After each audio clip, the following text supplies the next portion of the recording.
moment because the brackets are so huge. It's really difficult to actually spot everything, but I'll be able to get that information to you a little bit later on. For now, though, guys, let's hop straight into the game because map number 1 is going to be on Daybreak. Madals, why don't you do the honors? Well, spawning down in the lower left position, we've got the purple Protoss player from Team Millennium. It's Feast. And his opponent spawning up in the top right position from Team Neurosoft. It's the red Protoss player. It's Welmu. Alright, guys. So, pretty exciting stuff here. And two very strong Grandmaster players. I wouldn't say either are particularly noted for winning major tournaments or stuff like that, but they're the kind of pro players that are consistently good and are able to just take a place in any major worldwide tournament, and you wouldn't really blink to go, why is that guy there? You wouldn't say that because they really are that good. And facing off here in the round of 16 just goes to show the level of competition there is here. A lot of the non-pros have now been weeded out. A couple have tried to make some good runs and have made names for themselves. I'm going to be taking a look at the brackets over the coming days to see just who those players were, because they're definitely worth keeping an eye on. But for now, though, 2 spots up for grabs, and one of these guys goes home after this best of 3. So, I think it's fair to say that it's hard to call this match, this series as well. It's a best of 3, as you mentioned, and obviously we're here at the WCS EU Qualifiers, JoRoSaR, and that just means that a lot is on the line, ultimately, and getting a spot there, getting a spot at some of that $1.6 million prize pool is definitely on the top of these 2 players' minds. And while there are more qualifiers running on Monday, Tuesday and Wednesday, if you get it out the way early, it's always going to be good for you. So, as we see now, we've got Welmu mining off of 2 gas with 2 probes in each. Currently Feast on 1 gas, now just starting his 2nd gas, but has 3 probes in there. So their gas income should actually be pretty similar, and will work out being just Welmu slightly ahead. Yeah, not too much to split at the moment between these 2 players. Really just splitting hairs at this point. At the end of the day, having 4 and 3 workers on gas makes a slight difference, especially if you're potentially looking to expand a little later. But the difference at this level, like this close to the start of the game, is actually quite negligible. Aside from potentially a little bit faster tech, there's not too much to read into. And if you look at the difference now, it's about 10, not really a lot.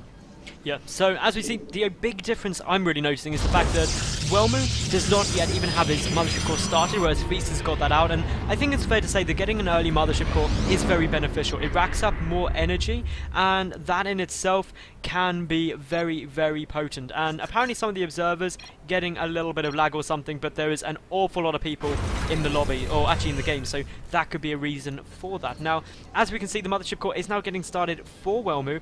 Both players looking fairly even, 1 stalker each, but clearly Welmu getting slightly ahead there, having 2 gates producing, and that's why his Mothership Core was delayed. A 3rd gate now being thrown down for Welmu as well, so really committing a lot to some gateway pressure.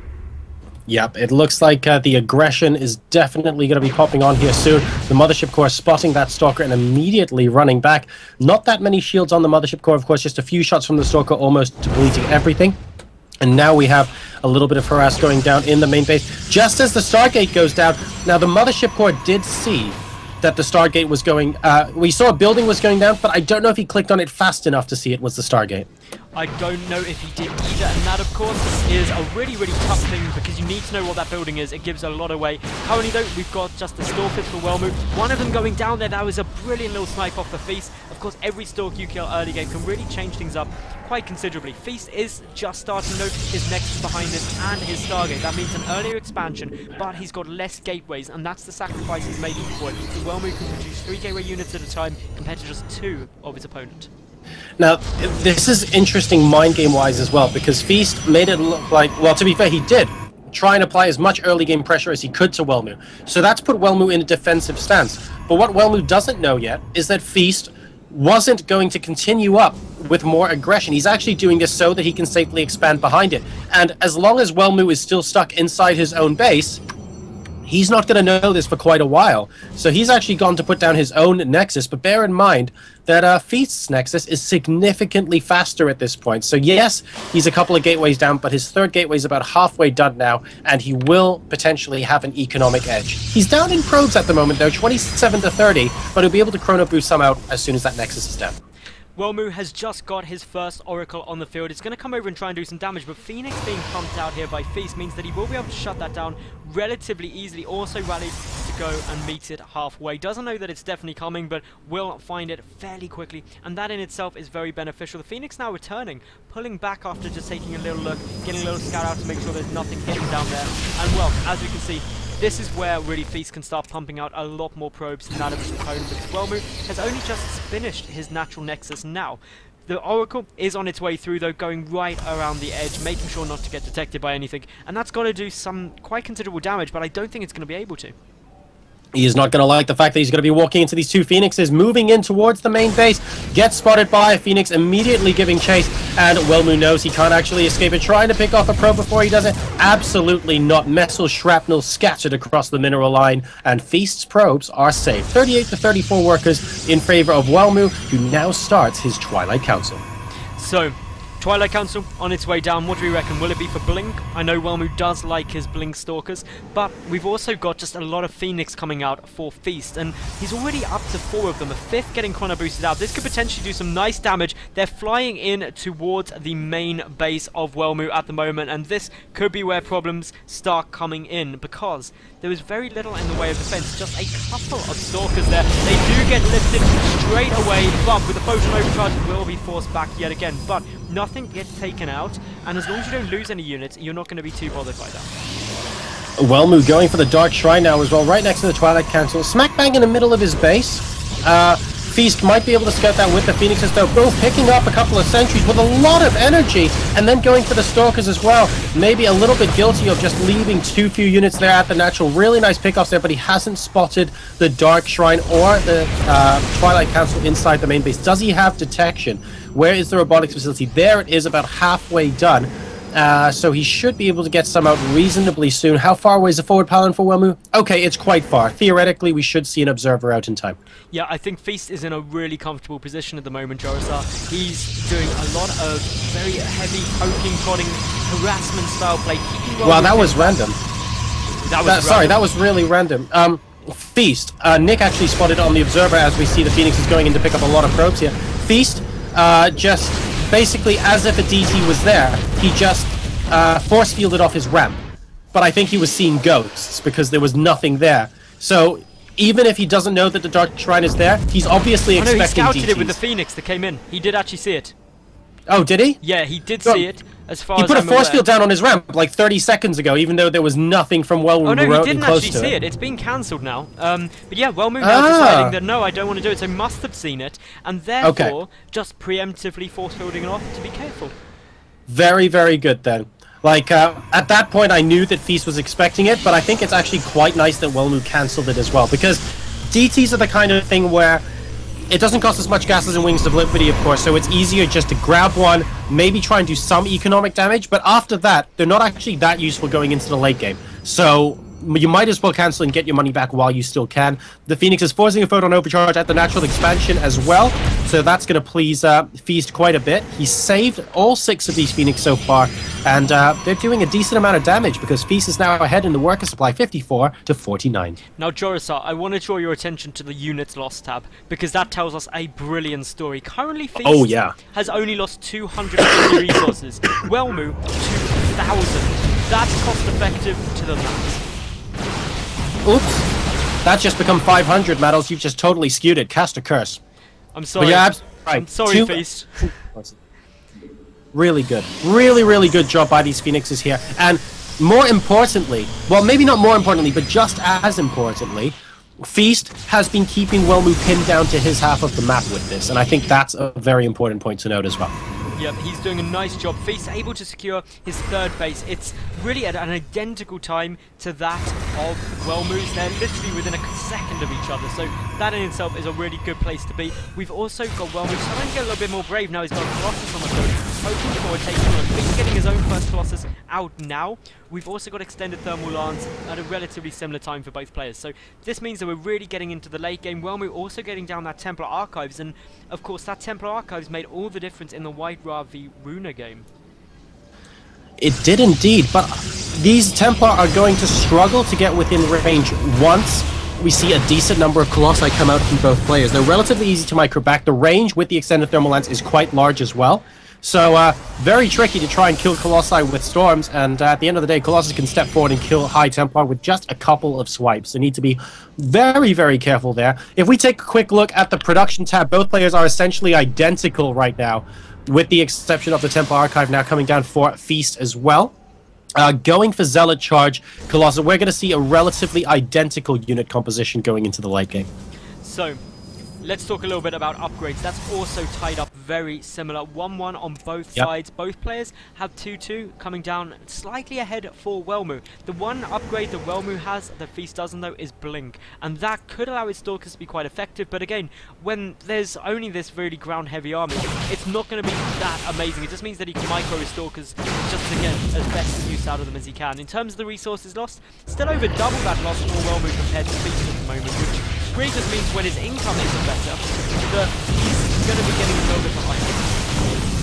And Feast moving out across the map now, picking off a couple of Stalkers with those Phoenixes supported by those Stalkers and Colossi.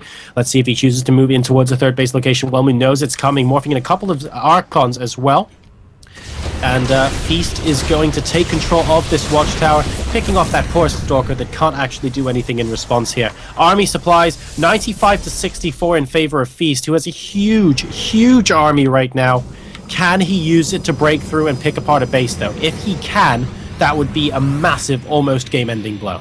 So, a couple of Archons are morphing in on both sides. Both players sitting with just 2 Archons on the field. That is incredibly close. The Colossus count, 3 on each side. The Stalker count, 6 to 7. These two armies are really, really quite equal. Apart from in the Zealot count, that is where Feast is pulling ahead. 111 total army supply to just 82. As Time Warp does go down, is there a Mothership Core here for a Photon Overcharge? No, there isn't.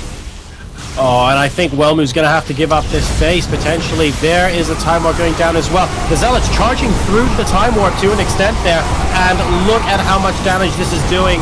Incredible stuff here. The Nexus not being targeted, of course, in favor of the army right now. More Time Warps going down, but the Colossi in the back are just doing so much damage for Feast. His army supply is significantly greater than Welmu's, 59 to 21. I'm actually surprised he's pulling back here. I think he might have been able to take off that Nexus, but he's going in again, possibly with a new round of Zealots. He has 4 Colossi here, only 2 for Welmu as well. And once that Photon Overcharge disappears, I don't see how Welmu can stop this Nexus from disappearing. No, what it comes down to is, yes, Welmu can walk in a lot of gateway units, but what really matters are the fact that ultimately Feast has double the Colossi count. He's got those 3 Archons morphing in as well now, and that in itself is just some really powerful units that can tank up a lot of damage while dealing a lot of damage, and you've got to be very, very careful as Welmu. And if the third falls, then Feast is going to be economically miles ahead. And this is, oh, here we go, possibly the final engagement of the game. The Nexus is going to get sniped down at the third. Welmu Zealots dressed up like Sith Lords today. That's not going to help them very much. They're going to have to perform a hasty retreat into the natural as Feast takes a 20 supply lead. But more importantly, his income is significantly higher than that of Welmu. And in a mirror matchup, that's very difficult to come back from. Yeah, if we look at the worker count at the moment, it may be equal, but that additional mind space of Feast is going to be playing into it massively. We see that Feast is just pushing forward, dealing a lot of damage. He's taking out those Colossi as quickly as he can, and this is where it comes down to a micro-fest. But with the additional units, with the additional Archons, it's looking really good for Feast. I think Welmu is going to fall in the first game, now down to just 2 Colossi, reinforcing units getting walked in as quickly as they can, but this is looking so good. Yeah, just tremendously well played there as Feast goes up to 130 supply versus 96 for Welmu right now. The army's just constantly pressing in right now. He could technically fall back and just wait because he has a significantly larger army and a significantly larger income. So he can use that income advantage to just remax faster and try and maintain that supply gap. That's exactly what he's doing. 150 to 106 supply with more Archons morphing in. Now, I've got to point something out in the Twitch chat, which is an absolutely hilarious comment. PvP went from lasers, lasers, lasers to lasers, bubbles, lasers. True story. It is completely I like true. bubbles. I like bubbles. Bubbles make everything better. I've now got that scene from Finding Nemo stuck in my head. Thanks, Barmy. So yeah, here we go. We've got Beast now with a good 50 supply advantage. Moving forward, he's got his 4th base in production as well, as Welmu desperately tries to retake his 3rd. The Colossus count is currently 5-4 in Beast's favour. Upgrade-wise, both players on 3-0 upgrade. Very good. The Zealot forced the count on the 3rd yet again, and Welmu so badly needs to stay up. The Gateway's getting taken out of the natural, and this will just be very problematic for the Red Focus player. Yup, Feast at some point is going to just move in with his Zealots against this army. Of course, if Welmu just gets, say, 5 or 6 free swipes from the Colossus, he could potentially take apart those Zealots, which is why Feast is just playing it so cautiously. Yes, he's ahead 30 supply, but 30 supply when there are Colossi out on the field and they do so much DPS is 30 supply that can very quickly evaporate. Now he's going to attempt to pincer this army at the 3rd base location without any pesky buildings in his way. The Zealot's actually getting very up close and personal with a lot of this army, actually, and Feast's going to try and come at it from 2 sides. The Colossi not quite inside this engagement yet, and that means Welmu's doing a lot more DPS as it currently stands. He's actually getting a very good cost-efficient engagement, but Feast just started the engagement off with more stuff, and it looks like that's going to be it in a Colossi versus Colossi. GG, and